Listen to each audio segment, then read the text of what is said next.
Good? Alright. Good morning, my name is Alan Karaski. I'm NCO for BMSO. Today I'm going to talk about an event that changed my life. Back in 2001, before I decided to join the military, I was a paramedic, EMT. I was working in the emergency room, and eventually a young lady, her name was Kayla, at the age of 12, came into the emergency room. She fell over in running track. She was I would say, my best friend's daughter, and she came into the ER, and as she was coming in, we put her in the room, and she went to cardiac arrest.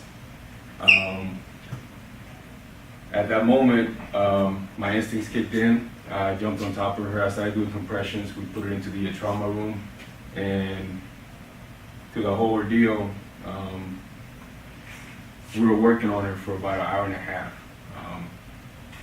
It's kind of, how do you say, unheard of, a 12-year-old going to cardiac arrest, especially after running track. She was physically fit. She was a very active person. We worked for her for an hour and a half. Her mother walked into the trauma room with her husband, and she looked at me like she wanted me to stop doing compressions on her. I did not want to. It was something personal to me. I took that to heart, and eventually she literally pulled me off of her and told me to stop. And the doc that was in charge of the event, he didn't want to call it at the time of her termination. And one thing that happened to me was, during that time afterwards, after everything was said and done, I felt no remorse for her family. I mean, I could not get myself to have any empathy or sympathy for her. And during that time that I was a paramedic and an EMT, you involve yourself around a lot of bad things, death mostly, just stuff you pretty much see on TV, but when you see it firsthand, it kind of affects your life. They invited me to her funeral, and I could not go because I didn't feel like I could not be part of the crowd. I could not feel any remorse for them.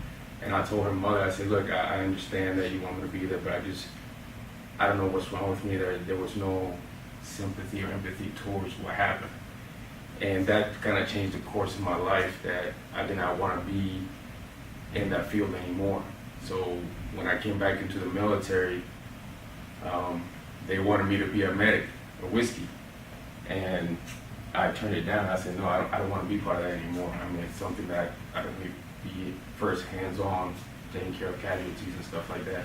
So the next big thing I did was do medical logistics, which is support the medics and medical companies to support them to take care of those casualties. So even though I was not part of being on hand, I was there to support the medics and to take care of those casualties. But that's just one of the events that actually turned my life around to see where I was going with my life. Good? And that's the end of that speech. Wait. Go around the room.